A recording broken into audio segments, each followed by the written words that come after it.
ناظرین کرام السلام علیکم ورحمۃ اللہ وبرکاتہ. تہذیب ٹی وی پر آپ سبھی کا استقبال ہے. میں آپ کا میزبان عارف حسن اور آپ دیکھ رہے ہیں تہذیب ٹی وی کا مقبول ترین پروگرام راز زندگی ڈاکٹر شفتہ یاسمین کے ساتھ. ڈاکٹر صاحبہ پروگرام میں بہت بہت خیر مقدم. شکریہ. السلام علیکم ورحمۃ اللہ وبرکاتہ. وعلیکم السلام ورحمۃ اللہ وبرکاتہ. ناظرین بغیر وقت کو ضائع کیے اپنے موضوع پر آتے ہیں. آج کا ہمارا موضوع ہے چھوٹی سی آشا. چھوٹی سی آشا یعنی کہ امید کی کرن.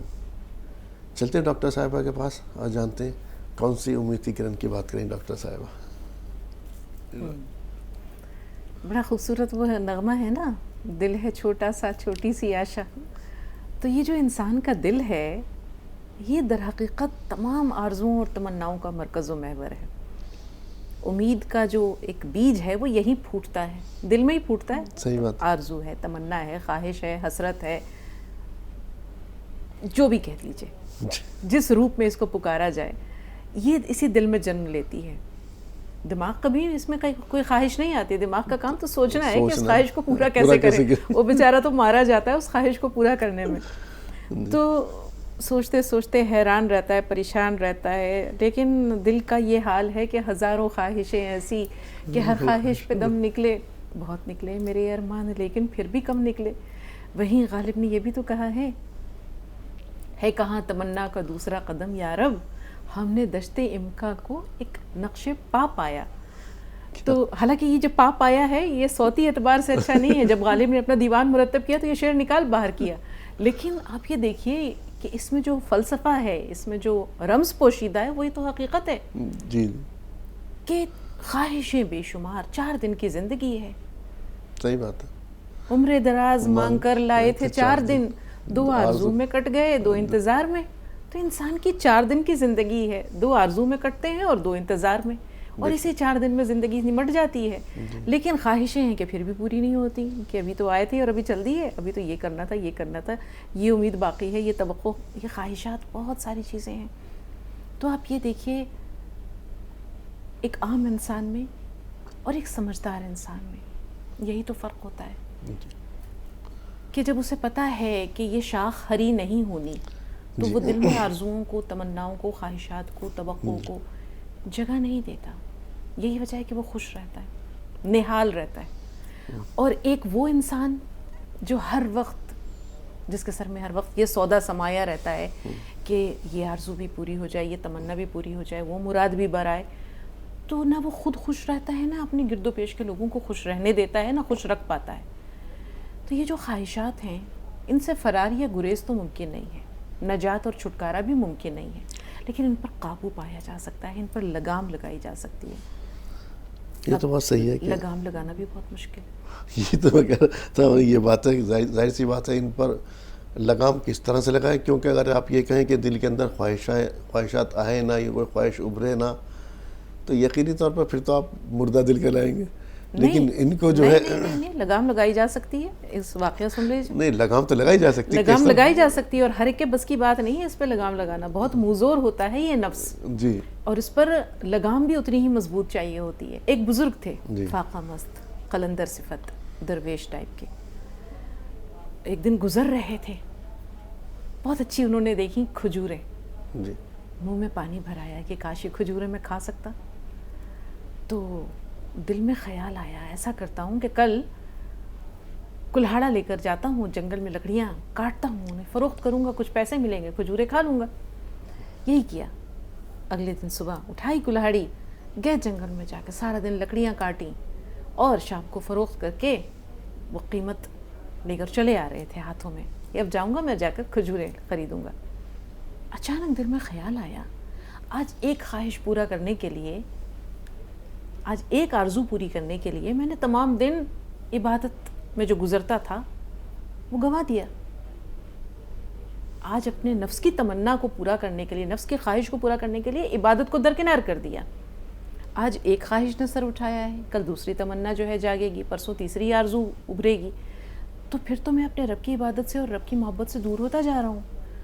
انہوں نے یہ سوچا, اور وہ جو رقم ان کے ہاتھ میں تھی نقدی, وہیں پر بیٹھے ہوئے ایک فقیر کو دے دی اور کہا کہ میں اپنے نفس پہ لگام لگاتا ہوں. بہت سے لوگوں کو آپ نے دیکھا ہوگا کہ وہ دنیا میں کچھ چیزوں کو یہ سوچ کر چھوڑ دیا کرتے تھے کہ کوئی بات نہیں، اس کا بدل ہمیں آخرت میں چاہیے.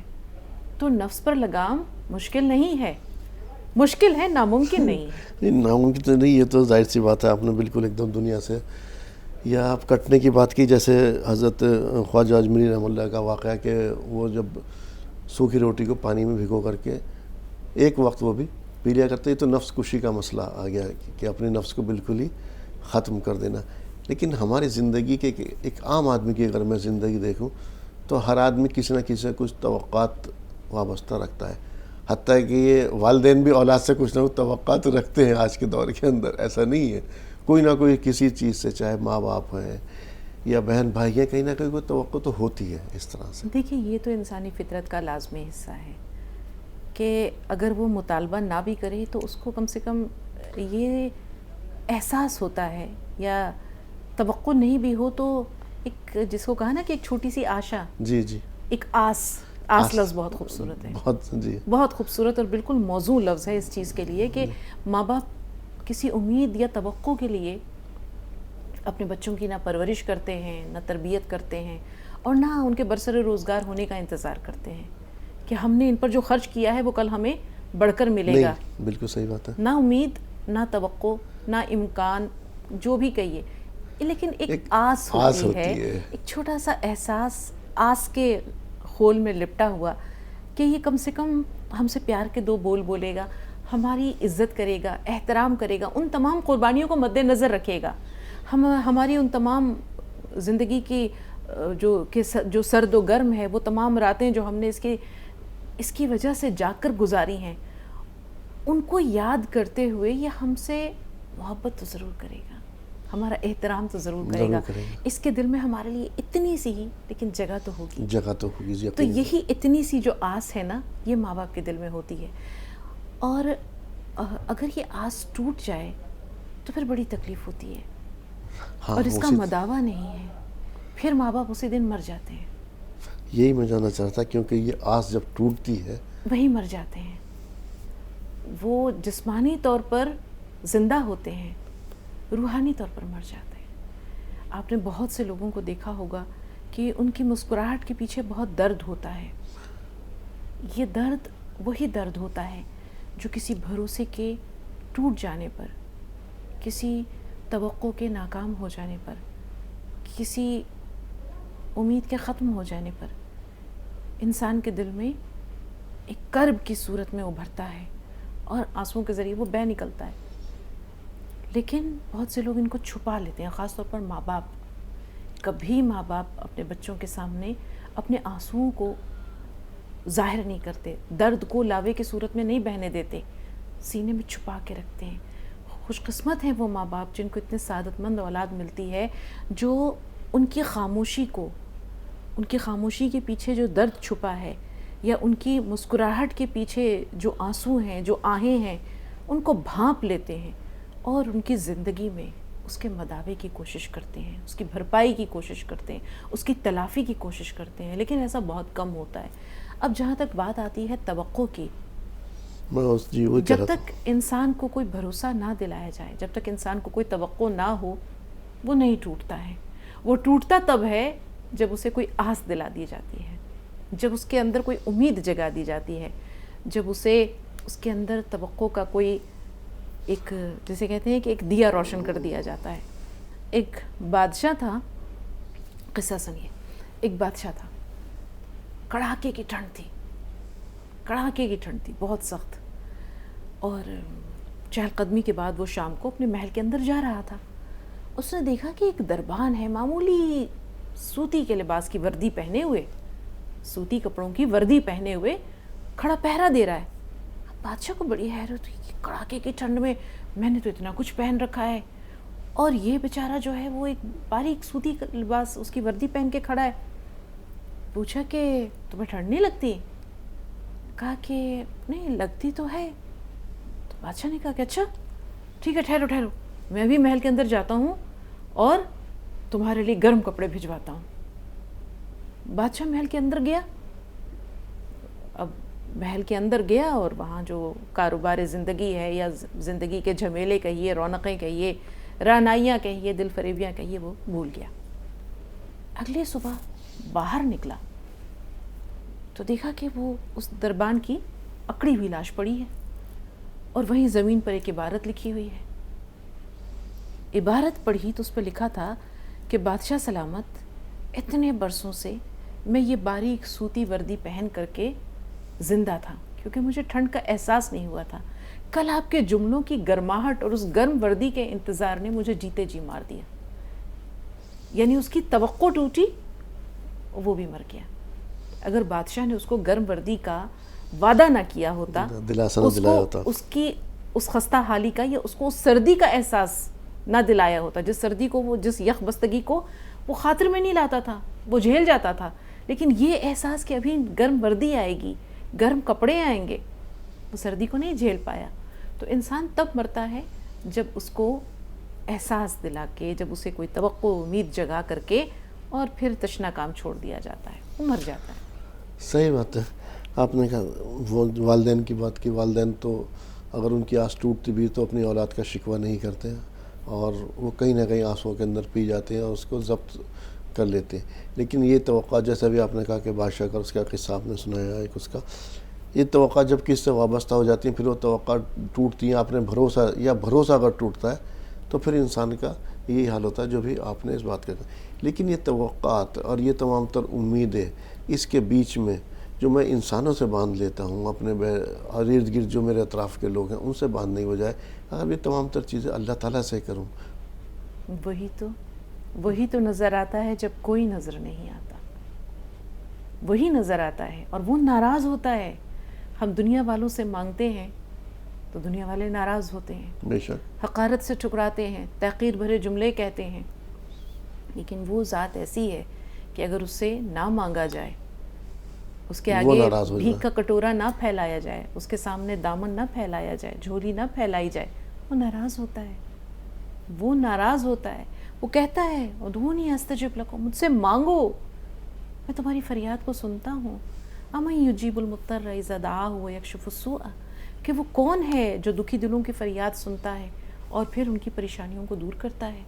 وہ خدا کی ذات ہے جو انسان کی شہرت سے بھی زیادہ قریب ہے۔ جب انسان، دیکھیے درد کا جو رشتہ ہے بڑا گہرا ہے، اور درد کے سجدوں میں بڑی طاقت ہے، بہت طاقت ہے۔ کچھ لوگ کہتے ہیں کہ یہ حجاج بن یوسف کا واقعہ ہے، کچھ لوگ کہتے ہیں اورنگزیب کا واقعہ ہے، کہ ایک نابینا شخص تھا، جی، دعا کر رہا تھا، یا اللہ میری آنکھیں دے دے، یا اللہ میری آنکھیں دے دے، یا اللہ میری آنکھیں دے دے۔ اب حاکم وقت یا حجاج بن یوسف یا جو بھی تھا، بہرحال حاکم وقت، وہ ادھر جا رہا تھا اندر عبادت کے لیے۔ اگر وہ حجاج بن یوسف کا واقعہ ہے تو وہ حرم کا طواف کر رہا تھا، اور 7 چکر میں 3 چکر لگا لیے تھے، باقی کے 4 باقی تھے۔ اور اگر وہ اورنگزیب کا واقعہ ہے تو کسی آستانے پر وہ زیارت کے لیے جا رہا تھا، دیکھ لیا اس نے نابینا شخص کو اور کہا کب سے مانگ رہا ہے؟ 20 سال گزر گئے۔ اچھا نہیں سنا؟ نہیں، 20 سال سے اللہ سے مانگ رہا ہوں آنکھیں، ابھی تک دعا نہیں سنی۔ ٹھیک ہے، میں اندر جا رہا ہوں۔ اور اگر حجاج کا واقعہ تو کہا 3 چکر ہو گئے، 4 چکر باقی ہیں، 7ویں چکر پہ میں تیرے سر پہ ہوں گا۔ جلات کو کھڑا کر دیا، جلات کو کھڑا کر دیا کہ میرے لوٹ کر آنے تک اگر اس کی آنکھیں، اس کی بینائی نہ آ گئی تو اس کی گردن اڑا دینا۔ اب وہ جو فقیر، اندھا فقیر دعا کر رہا تھا اللہ سے تڑپ تڑپ کر آنکھوں کے لیے، اب تو جان کے لالے پڑ گئے، اے خدایا اب تو جان جا رہی ہے، بھائی میں آنکھیں دے دے، مالک میرے آنکھیں دے دے، آقا آنکھیں دے دے، کسی طرح میری آنکھوں کی روشنی دے دے، نہیں تو اب تو جان بھی جائے گی، ابھی تک تو آنکھیں ہی گئی تھیں، اب تو جان کے لالے ہیں۔ واپس آیا، اگر اورنگزیب زیارت سے، یا اگر حجاج بن یوسف 7ویں چکر کے بعد آیا، آنکھوں میں روشنی آ گئی تھی، پوچھا کیا معاملہ ہے؟ آنکھیں آ گئی میری، اللہ نے بینائی لوٹا دی۔ اچھا کیسے؟ بس تڑپ تڑپ کر مانگا تھا کہ آج تو جان گئی میری۔ تو درد کے سجدوں میں کہا کہ اگر تو نے اسی انداز سے مانگا ہوتا تو تجھے 20 سال انتظار نہیں کرنا پڑتا۔ تو درد کے سجدوں میں بڑی طاقت ہے۔ اب آپ دیکھیں کہ درد، دال، رے اور دال، دال، رے اور دال، آخری دال ہٹا دیں تو یہ در ہے، وہ در جہاں سے کوئی ناکام اور نامراد نہیں جاتا۔ اور اگر شروع کا دال ہٹا دیں تو رہ جاتا ہے رد، پھر جہاں سے کوئی دعا رد نہیں ہوتی. تو ہم انسان کیوں بھول جاتے ہیں اس در کو، اس رب کو، اس چوکھٹ کو، اس دہلیز کو، اس سجدہ گاہ کو، جس کو کہ ہم اپنے آنسوؤں سے وضو کر کے اگر بھگو دیں، تڑپ تڑپ کر مانگ لیں، تو پھر کیا مجال کہ کوئی تمنا، کوئی آرزو، کوئی حسرت، کوئی امید باقی رہے. وہ دینے والا تو کہتا ہے مجھ سے مانگو. تہجد کے وقت اللہ تعالیٰ کہتا ہے نا کہ میرے بندے اگر تیری آنکھ کھلی آخری پہر، تو نے وضو کیا اور تو نے جو ہے وہ مجھ سے مانگا، تو نے مجھ سے وفا کی، تو پھر میں بے وفا نہیں ہوں، میں بے وفائی نہیں کرتا. جی. لیکن اگر تیری آنکھ کھلی اور تو پھر واپس سو گیا، تو پھر تو نے بے وفائی کی. اور یاد رکھ تیرا رب بے وفا نہیں ہے. تو بندہ بے وفائی کر سکتا ہے، رب بے وفا ہم مانگنے نہیں میں ہے. کوتاہی کرتے ہیں، وہ دینے کے معاملے میں قطعی بھی وہ نہ اس کی طرف سے کوتاہی ہوتی نہ کچھ ہے، وہ دینے کے لیے تیار ہے. ہمیں مانگنے میں ہماری کمی ہے، ہمیں لیکن مانگنے کا سلیقہ نہیں. سلیقہ نہیں آتا. ایک اور آپ یہ دیکھیں، معاف کیجیے گا آپ کی بات کٹ رہی ہے، آج جس انداز سے ہم دعائیں مانگتے ہیں وہ رٹے ہوئے جملے نہیں ہیں. صحیح بات ہے. وہ رٹے ہوئے جملے نہیں ہیں، وہ لفظوں کی بازیگری نہیں ہے. ایک ہی بات کو ہم 4 طریقے سے کہتے ہیں، 4 انداز میں، 4 مختلف طریقوں سے کہتے ہیں. سچ پوچھئے تو دعا تو دل کی تڑپ کا نام ہے. وہ ٹوٹے پھوٹے جملے اور عبارتیں جو اس تڑپ کو آنسوؤں میں نم ہو کر، آنسوؤں میں بھگو کر زبان سے پیش کرتی ہیں اللہ کی بارگاہ میں، وہ ان مرصع اور خوبصورت الفاظ میں گندھے ہوئے جملوں سے کہیں زیادہ پاورفل ہوتی ہیں، کہیں زیادہ با اثر ہوتی ہیں. کیونکہ ان میں وہ تڑپ نہیں ہوتی، ان میں جذبوں کی صداقت نہیں ہوتی، ان میں احساس کی شدت نہیں ہوتی، اس میں دل کا سوز و گداز نہیں ہوتا، اس میں روح کا کرب نہیں ہوتا. لیکن جب ہم ان تمام تکالیف، روح کی تکلیف ہو، جسم کا درد ہو، آنسوؤں کی فریاد ہو، اور پھر لہجے کا سوز و گداز ہو، اور رب کے ارحم الراحمین ہونے کا یقین ہو، تو جب ہم اس انداز سے پیش کرتے ہیں تو ایک کم پڑھا لکھا انسان اگر کچھ نہیں بھی کہتا ہے، صرف بھیگی پلکوں سے آسمان کو دیکھ لیتا ہے، تو بھی ان خاموش نظروں کی فریاد، ان آنسوؤں کی صدا یا ان آنسوؤں کی تحریر، ان کا پیغام سیدھے جاتا ہے رب تک. اچھا ایک اور کن ہوتا ہے، کن ہوتا ہے، اور پھر کن ہوتا ہے اور معجزے ہوتے ہیں. معجزے ہوتے ہیں. اچھا ایک اور ایک توقعات کی بات ہوئی یا امید کی بات کی ہم نے، ایکسٹرا آرڈنری توقعات کر لینا. ظاہر سی بات ہے کہ جو میرے بس میں ہی نہیں ہے، اگر میں ہی اپنے آپ کو بادشاہت مانگنے بیٹھ جاؤں کسی ملک کی یا اس طرح کی چیزیں کرنے لگے. تاریخ آپ کے سامنے ہے. حضرت ابراہیم علیہ السلام کا واقعہ دیکھ لیجئے. نمرود کے پاس پہنچے، بلکہ نمرود نے بلایا جی کہ وہ کون سا لڑکا ہے بھئی، سنا ہے بڑے تمہارے صنم قدے میں جا کر اس نے توڑ پھوڑ مچائی ہے. جب یہ واویلا ہوا اور یہ بات نمرود تک پہنچی کہ ایک ہے لڑکا جس کا نام ابراہیم ہے، اور وہ کہتا ہے کہ نمرود جو ہے وہ خدا نہیں ہے، اس کا خدا تو کوئی اور ہے. تو کہا کہ لے کے آؤ میرے سامنے. بلائے حضرت ابراہیم علیہ السلام کو. ہاں بھائی تمہارا خدا کون ہے؟ میرے علاوہ بھی کوئی خدا ہے؟ کہا کہ ہاں میرا خدا کوئی اور ہے. تو کون ہے تمہارا خدا؟ میرا خدا وہ ہے جو زندگی دیتا ہے اور موت دیتا ہے. تو نمرود نے کہا یہ کون سی بڑی بات ہے، یہ تو میں بھی کر سکتا ہوں. قید خانے سے ایک مجرم تھا جس کو موت کی سزا ہونی تھی، اسے بلایا اور کہا جا تو آزاد ہے. کہا کہ دیکھو میں نے اسے آزاد کر دیا. وہیں پر ایک بیچارہ بے قصور کھڑا تھا، جلاد سے کہا اس کی گردن اڑا دو. اڑا دی جلاد نے. کہا کہ دیکھو میں اس طرح زندگی اور موت دیتا ہوں. حضرت ابراہیم علیہ السلام نے کہا کہ ٹھیک ہے، اگر تو خدا ہے تو پھر سورج کو مغرب سے نکال کر دکھا دے. میرا خدا تو وہ ہے جو سورج کو مشرق سے نکالتا ہے. فبہت الذی کفر. تو وہ حیران رہ گیا، نمرود حیران رہ گیا کہ اب اس کا توڑ کہاں سے لائیں. تو ایکسٹرا آرڈنری توقعات، یا انسان خود کو تمام تر طاقت اور قوت کا مظہر سمجھ لے، خود کو خدائی کا دعویٰ کر لے. نمرود ہو، فرعون ہو. فرعون آپ کے سامنے ہے، جی آج بھی اس کی لاش عبرت کا نشان ہے، نمونہ ہے. جی اللہ تعالیٰ نے قیامت تک کے لیے اس کو محفوظ کر دیا ہے. اور یہ دیکھیں کہ کیا چیز غائب ہے اس کے جسم سے، اس کی ناک. ناک کہتے ہیں عزت کی علامت ہوتی ہے. اللہ نے اس کی ناک غائب کر کے اس کی عزت کا فالودہ بنوا دیا. مٹی پلید ہے اس کی. تیری تو ناک ہی نہیں ہے, مچھلی کھا گئی, تو اپنی جان کی حفاظت کیا کرتا, تو اپنی ناک کی بھی حفاظت نہیں کر سکا. یہ خدا تھا نا. جی صحیح بات. تو پھر ایکسٹرا آرڈنری توقعات جب انسان وابستہ کر لیتا ہے اپنی ذات سے تو بھول جاتا ہے. شداد نے جنت بنا دی, صحیح بات. جنت بنوائی, اور کچھ مواقع پر جسے کہتے ہیں نا کہ اللہ تعالیٰ نے حضرت اسرائیل علیہ السلام کو ایسے ایسے موقعوں پر ایسے فوری احکامات دیے. آپ یہ دیکھیں کہ وہ شخص اپنے گھوڑے سے اتر کر اپنی جنت ارضی میں جانا چاہ رہا ہے. جی.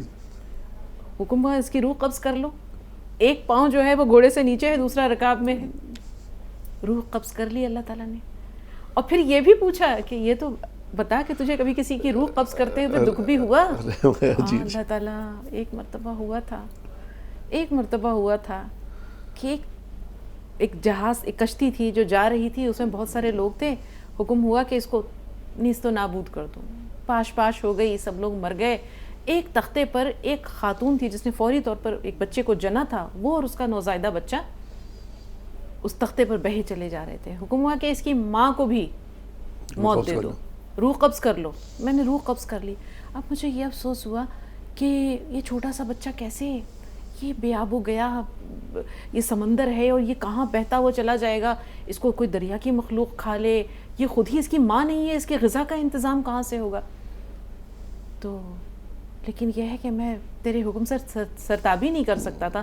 اس کی ماں کی روح قبض کر لی, لیکن تمام عمر مجھے یہ ملال رہا, یا میں سوچتا رہا کہ نہ جانے اس بچے کا کیا ہوا.